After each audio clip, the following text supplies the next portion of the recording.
Jadi di sini saya akan menjelaskan latar belakang. Gen Z tumbuh dengan teknologi digital dan masih tergantungan kepada digital untuk berkomunikasi. Gen Z lebih suka menggunakan media sosial untuk berinteraksi pada orang lain. Hal ini dapat menyebabkan kekurangan keterampilan komunikasi langsung dalam berinteraksi dengan orang lain. Hal ini juga menimbulkan cyberbullying. Selanjutnya masuk dalam rumusan masalah.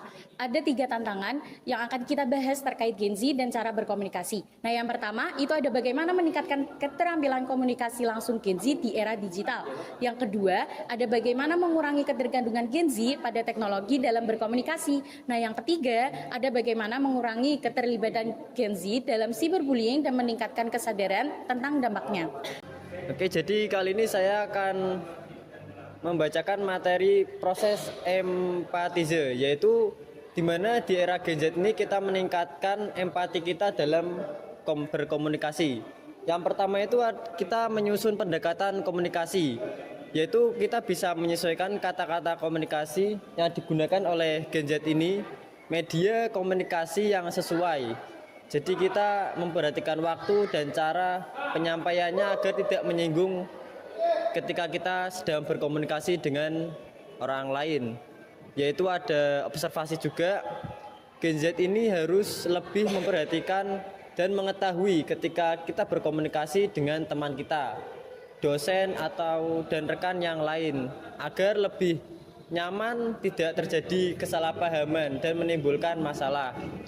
Lalu kita juga harus merasakan sudut pandang orang lain, lebih memahami jika seseorang berkomunikasi itu berbeda-beda. Jadi semisal ada yang muda, kita harus menyesuaikan, atau yang tua, atau bahkan yang masih anak-anak. Jadi kita tidak asal berkomunikasi, gayanya juga tidak sama dengan yang lain. Jadi kondisi ini tuh dapat mengatur emosional, bisa mempengaruhi respon tersebut. Oke, terima kasih. Pemetaan ide kreatif sentra ide, platform komunikasi, aplikasi hybrid, extension existing apps, konten edukasi, mikro konten, gamifikasi, workshop, tools, pendukung AI, asisten, visual translator, kebijakan dan pedoman, kode of conduct, digital reward system. Tujuan kali itu mengumpulkan komunikasi yang profesional, kolaboratif, etis, dan berbasis literasi digital tinggi. Pemetaan ide kreatif sentra ide, platform komunikasi, aplikasi hybrid, extension, existing apps, konten edukasi, mikro konten, gamifikasi, workshop, tools, pendukung, AI, asisten, visual, translator, kebijakan dan pedoman, code of conduct, digital reward system. Lalu ada ideation. 8 ide tercepat dalam 8 menit. Yang pertama ada mood-based emoji dengan konteks profesional. Yang kedua ada video message dengan 60 detik sebagai alternatif email.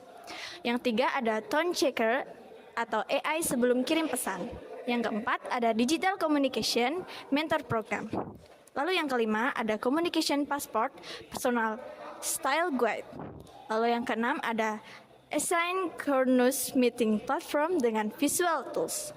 Yang ketujuh ada gamified etiquette challenge.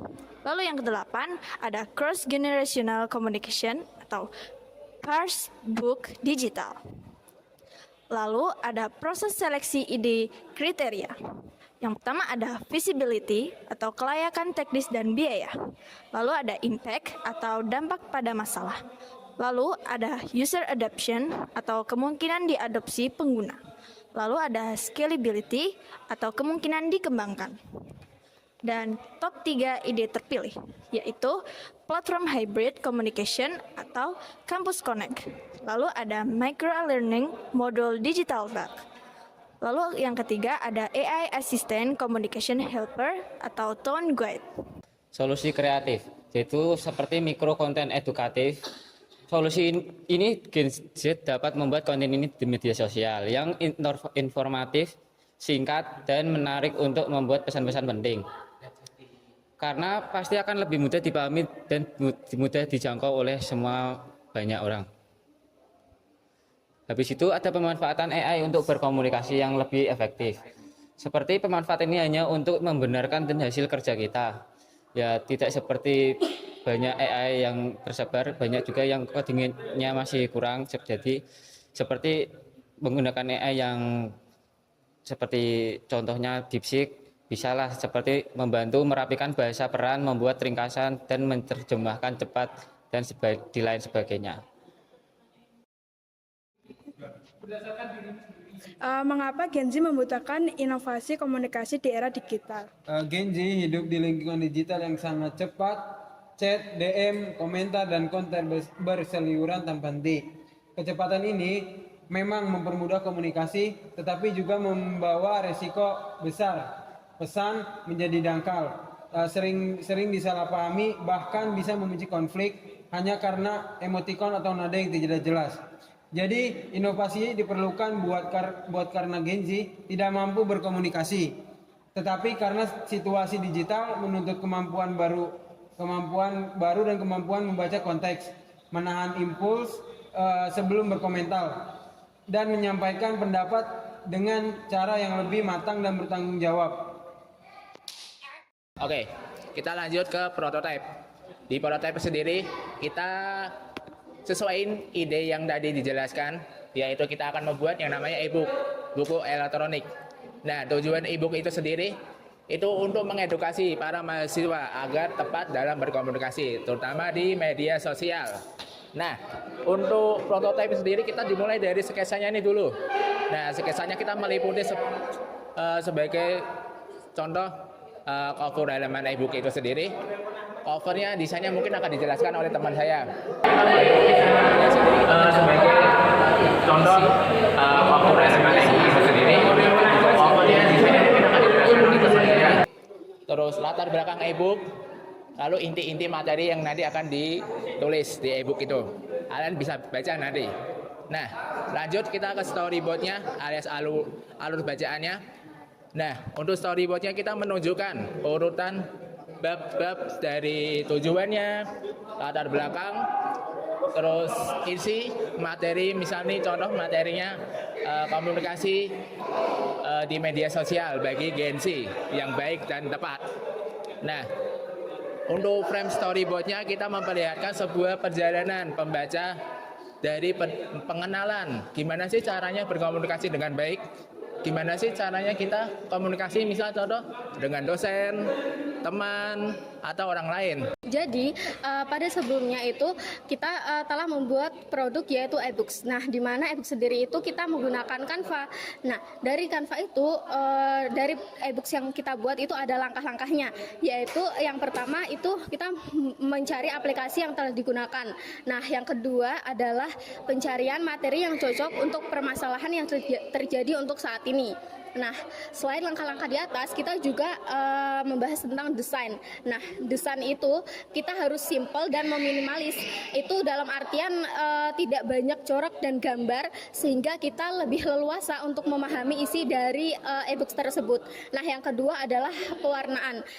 Pewarnaan sendiri ini kita harus menggunakan yang soft agar tidak terlalu terang dan gelap, agar lebih jelas dan terlihat untuk dibaca nantinya. Selanjutnya itu ada rencana implementasi setelah prototype. Jadi langkah-langkah setelah e-book selesai dibuat. Setelah e-book dibuat, inovasi kami jadi kami tidak langsung berhenti. Tapi kami punya rencana bagaimana e-book itu akan diterapkan di kampus. Mulai dari uji coba, evaluasi, sampai akhirnya bisa digunakan oleh seluruh fakultas dan menjadi kebiasaan di kampus. Lalu fase pertama dalam bulan 1-2 itu e-book dicoba dulu di jurusan untuk melihat dampaknya. Bulan 3-4 hasil uji coba dievaluasi dan e-book diperbaiki jika ada kekurangannya. Lalu bulan 5-6 e-book itu digunakan di seluruh fakultas. bulan ke-7 sampai ke atas, e-book diharapkan menjadi bagian dari budaya belajar dan komunikasi di kampus. Ya, saya di sini ingin menjelaskan tentang solusi kreatif dengan judul meningkatkan komunikasi Gen Z. Dan di sini saya ingin mencontohkan bahwasanya saya di sini membuat tentang e-book. E-book di situ telah menjelaskan atau telah tertera bahwasanya kita menjelaskan tentang berkomunikasi dengan baik, entah itu sesama manusia, sesama orang tua atau yang lebih tua. Dan di sini saya ingin menggunakan